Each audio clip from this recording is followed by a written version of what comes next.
I don't think most of you realize that you do not have time. Everything is time. Time can be converted into anything. We all know time can be converted into money. People say often, time is money. This is true. Money is also time. You spend money to save time. Time is the enemy of the rich man, so he takes a private jet to save time. Money is the enemy of a poor man, so he waits on the bus to save money. But they're the same thing, money and time. So when I say you don't have time, this is something you need to remember because it's extremely important and you can apply it to most things. You do not have time to have a headache. Do you understand? I'm not saying you don't have a headache. I'm not saying your head doesn't hurt. But you don't have time for it to affect your life. You do not have the waking hours. You are being outcompeted and crushed by people who are more powerful and more connected than you'll possibly ever be. By people who know things you do not know. You do not have time to have a headache. It's simply not acceptable. How do you perform when you have headaches is a stupid question. The fact you've even framed it in that way shows that you don't understand the world. I'll give you another example. You don't have time to argue with your woman. Your woman started an argument today or yesterday, whatever, and you've been texting back and forth. You don't have time. You have things to do. There's unlimited work in the universe. You don't have time to have a headache or message girls or scroll Instagram. You don't have time for any of these things. Time is your lifeblood. It's all you've got. You can turn time into reputation. You could turn time into global fame. You could turn time into respect. You could turn time into a fantastic body. You could do anything with your time. You could choose a random embassy. You could choose a random country that you have beef with. Chile. And you could go stand outside the Chilean embassy with a sign saying, "Down with Chile," for no reason. But if you stood there every single day, after about 2 years, people would be like, who is this guy and why does he hate Chile so much? You can turn your time into anything you want. So how are you going to waste it sitting around saying, I have a headache? Boo boo, I have a headache. But the question is framed incorrectly. If I have a headache, I don't care. And one of the main reasons I don't care is because my enemy doesn't care. You know, when I got injured when I was training for fights, my coach would often say to me, is your enemy going to hit you less or show you mercy because of this injury? If you say, okay, we're about to fight, but halfway through the training camp, I hurt my foot, so, take it easy.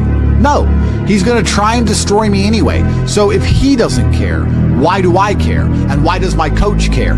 Nobody cares. The people who are trying to steal your woman, and trust me, everyone is. The people who are trying to take the money that you want to earn and put it in their pocket before you can. The people who want to have large and gorgeous feathers on their peacock to show the world all the amazing things they've done. They don't care that you have a headache. So why do you care? You need to reprogram your mind. You don't have time to have a headache. You don't have time to be doing the majority of things you do.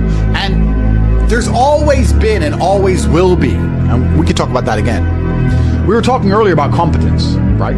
Do you think a woman sees you as competent if you complain about having a headache? Let's say you have a headache. It's fine. You have a headache. I'm not disputing that. Maybe it really hurts. That's terrible. If you go, oh, I've got such a bad headache, do you think a woman looks at you and goes, yes, oh, I found the guy for me? She may not say anything. She may say, oh, do you want a pill? But really, deep down, this guy's a dickhead. I mean, if you got hit in the head with a hammer or shot in the face, fine. But why do you have a headache? From what? Scrolling TikTok. A lot of you deserve the failure you endure. The universe is very giving. I often believe, people say the world's not fair. I'd argue that karmic retributions, and in the long run, all in all, is pretty fair. Karmic retributions are real.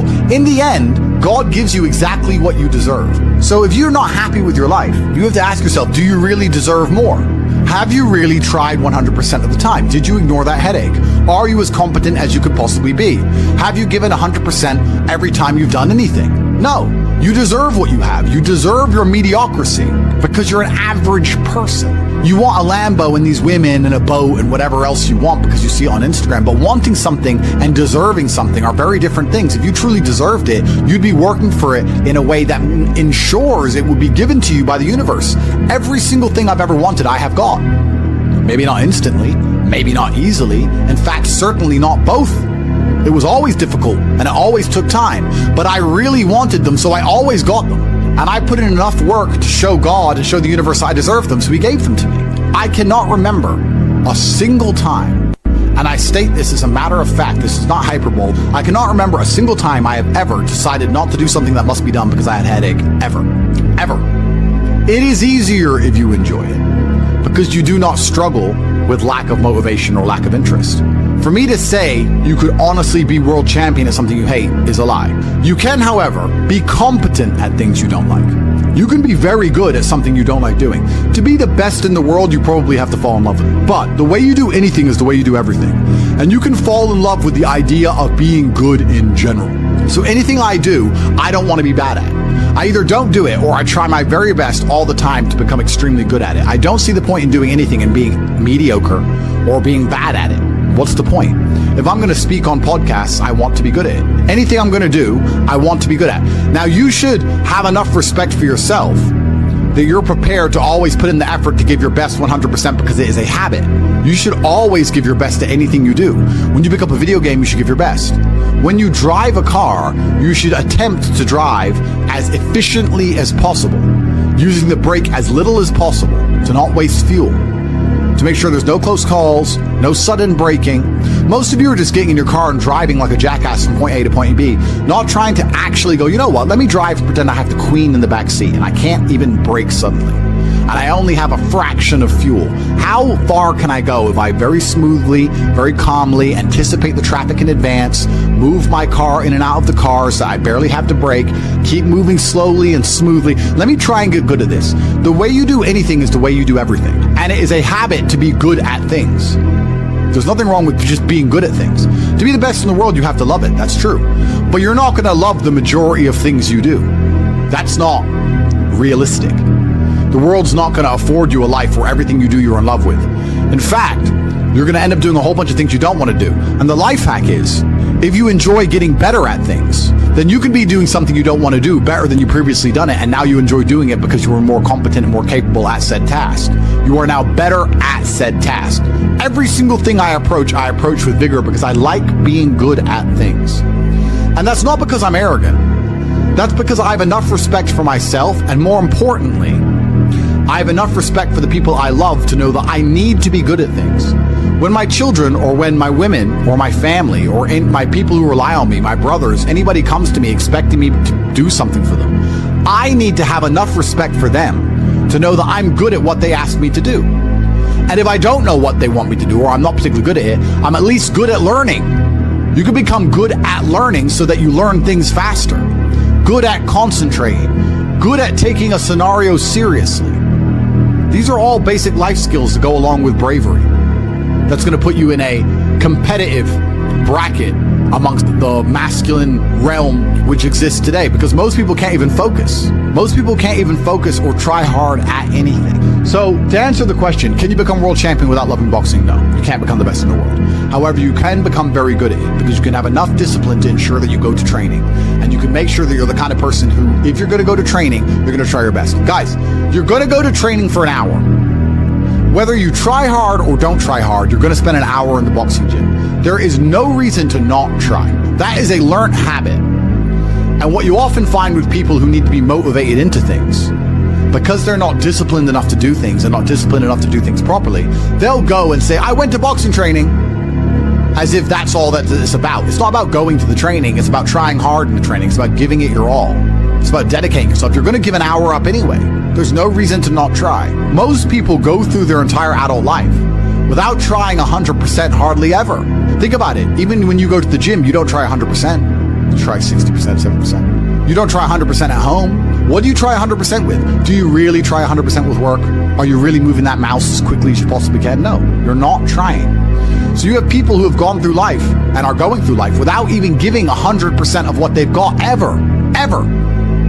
And it's interesting because we're entering the most competitive period of human history. So you need to get very good at everything you do, all of the time. You'll learn a lot of lessons about psychology in the boxing room. Now, they're not related, technically.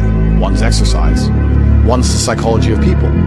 But you'll learn in the fight ring, you'll learn that you're not tired when you're winning. You're tired when you're losing.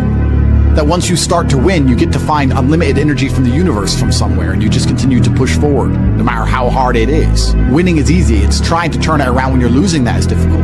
You take this lesson from boxing and you apply it to everything else in life. You apply it to money and say, once I start to make money, I know I will have endless motivation to keep making money.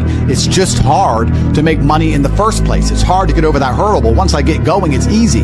It's a positive reinforcement loop. It's a spiral upwards into infinity. It's a tornado that takes you to the promised land. So to have that unique psychological conclusion, that unique psychological input, you had to become good at boxing. So it's very important that you're good at everything you do, all of the time. Don't do it if you're not going to try. But you don't want people to learn bad habits. But it's a bad habit to coast. It's a bad habit to spend time and waste it. It's a bad habit to go, I tried, I went, I didn't give it my all, but at least I went. You see this kind of cope online all the time. Yeah, at least I went. It's going that matters. That's not true. It's trying that matters. So you see this kind of cope. Yeah, well, I didn't feel like going to the gym, but I went and just had a light session. Why? You went anyway. So why did you have a light session? If you're going to go, do it. If you're going to do it right. There's no point in half doing anything. You may as well have not done it at all. So this idea you can coast through things, this idea you can lazily try or pretend to try or just showing up counts, I dispute all of that absolutely. You give 100% of your heart, soul, and vigor to anything you do, and it becomes a habit so that it's all you know how to do. Before you know it, you're driving a car trying to do it as well as possible. And you're having a conversation trying to be as clear and compendious and concise as possible. And you're trying to make money as much as possible, as efficiently as possible. And you're trying to educate your children as well as possible. You're trying to protect your family as much as possible. You're trying to get as strong as possible. Because all you know is maximum limits. That's all you've ever done. You've never done any of this, that garbage can go out the window. So you need to get good at getting good at things. And you need to get good at trying 100% at all things, whether you like them or not. And this will give you a base level of competency in all realms, even if you're not in love with said task. Success is like being pregnant. Everyone says congratulations, but nobody knows how many times you get fucked. Absolutely. But that's the beauty of success, right? Because all the times you get fucked teach you the lessons you need to be successful in the first place. You would never be successful without getting screwed over. And also, you wouldn't be happy with your success without getting screwed over. The reason you appreciate that woman who's so good to you, who you trust with all your heart, who's loyal to you, is because that other woman cheated on you. If you had never seen a terrible, narcissistic, cheating woman, you wouldn't appreciate a good, kind-hearted one. There is no light without dark. So it's very important that you go through these bad things, one, to learn lessons, but two, to learn gratitude and appreciation for things once you have them. It's extremely important. Every time something bad happens to you, you need to say thank you to God. Thank you, God, for giving me this difficult time, for me to learn lessons, and for me to have more appreciation for my fantastic life in the future. That's how you should approach life. And especially success is exactly the same way. The lessons you'll learn failing along the way will ensure that when you get to the top, you can keep it. It's difficult to think of a scenario where being brave would be a negative mindset for you to be able to tap into, because bravery affords new options you haven't previously considered. If you're a coward, you don't have certain options on the chessboard because you simply don't have the bravery to make X moves. But if you are brave, you can analyze these moves. So you have a whole bunch of moves that most people don't have. Most people do not have the bravery to consider alternate paths. You need to be able to look at the chess moves that most people will not be prepared to make, and most people live very afraid. So bravery is an extremely important skill to hone. It's something you should practice. You should often sit and think, what would be the bravest decision I could make in this scenario? What would be the bravest one I could possibly make? And consider it. I'm not saying do it, but you should get in the mental model of considering it. Because quite often when you're a coward, brave decisions don't even cross your mind, ever. They don't even cross your psyche. They're not even something that's interesting to you. You haven't trained your mind to consider them. So you need to train your mind to consider bravery, because bravery is something that is going to universally apply throughout your life. It doesn't matter if you're rich, it doesn't matter if you're poor, it doesn't matter if you're in Thailand, it doesn't matter if you're in Peru. Having the option to be extremely brave and consider the options which are afforded only to a brave person is going to be something which is always going to benefit you. So it's very important that you consider and think about bravery as a whole, something I want you to hone. This life is sales. Convincing a woman to love you is sales. Work is sales. Life is sales. So fantastic thing to learn. Boxing, once again, fantastic thing to learn. It's very good. Your body and mind are connected. You cannot have a strong mind without having a strong body. Fantastic. Who should you be before you become rich? Well, money is an amplifier. Money's not going to change who you are. It's going to amplify who you are. If If you're a good person, it'll make you a very good person. If you're a bad person, it'll make you a very bad person. If you're a weak person, it'll make you very weak and cowardly and scared. If you're a strong person, it'll make you very brave. Money amplifies. So you actually kind of have to hope that you don't get rich too early before you've struggled enough, because men are built on the back of struggle. You have to go through pain and terrible things as a man and struggle constantly to be a good man. No man who has not struggled is a good man or good at being a man. But don't worry, I think God has a plan for you. You should be trying your absolute best to get rich all of the time. You should be struggling and working as hard as possible. And all of those lessons that will come with all the suffering and the difficulty will be amplified by the time you're a multimillionaire and you'll become the best version of yourself. That's how you become a top G. Wake up every day and be prepared to give 100% focus to all of the things you do. That's all you have to worry about. It's kind of like, if you worry about the work, the results come. The results are easy. Guys, money is easy. Money is easy. Women are easy. The life you want is easy.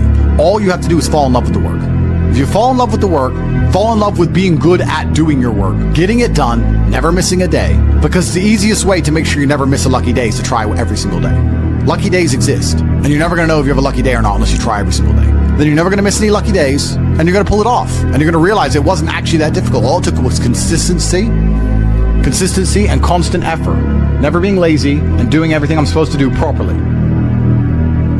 When you tolerate something, you're admitting you deserve it. You're going to get exactly what you deserve in life. From women, from masculine friendship, financially, respect on the street, luck. You get the luck you deserve. If you try your very best in all things, and you pray, and you're really thankful to God, and you say thank you all the time, you start to become very lucky. Lucky things start to happen. You get the luck you deserve when you try. It's truly remarkable. When a woman looks at you and goes, he can do anything he says he's going to do, that's when you become instantly attractive. Competence is extremely important. That's the masculine world. And peacocking built this world. Don't let losers and brokies sit and say to you, oh, all our graves are the same, it doesn't matter. No, it does matter. You were not born to suffer and die without being remembered or leaving a mark on this planet. You weren't born for that. You were born to do something great and to be remembered. You were born to leave offspring, which are so fantastic, raised in your image, that you, by proxy, are discussed into eternity. Your bloodline becomes synonymous with competence and capability. That's why you were born. The reason the male peacock shows its feathers is to say, look what I have. There is nothing wrong with that. That's what built the modern world. All of the explorers who risked their lives on the 7 seas did it to say, look what I did. The most beautiful buildings around you, the cathedrals, all these things that were built by men saying, look what we have done. We have done something other people cannot do. Flexing, in and of itself, is not a stupid idea. It's actually a biological norm amongst men. Don't be confused. You don't want to flex asininities. You want to flex capabilities. You want to flex competence. You want to flex, look what I can do, which others cannot do. And respect often lies on the other side of fear. If there's a decision that everybody's afraid to do, but you do it, that is what's going to get you respected by your peers. But masculine brotherhood has been the basis of keeping you accountable. It's very easy for you to become the best version of yourself if all the men around you are pushing you all of the time. And they're ensuring that they are being their best selves, which is constantly pushing and striving towards successes. This is what you're supposed to do. You always have. This is why even boxers, although they fight alone, they train as part of a camp with other boxers. You're always pushing yourself all of the time. That's the primary objective of masculinity, is to leave your mark on the world. And it's easiest to do that if you have brothers behind you who are pushing you to be your best self. I don't know how to keep that fire going. What should I do? This is a really interesting question, actually, because it amazes me that so many people in the world still today, even though we have instant access via social media to the truly successful, believe anything they've done matters. So you've made 100 grand. You're still poor. That's nothing. That is nothing. 100 grand is nothing.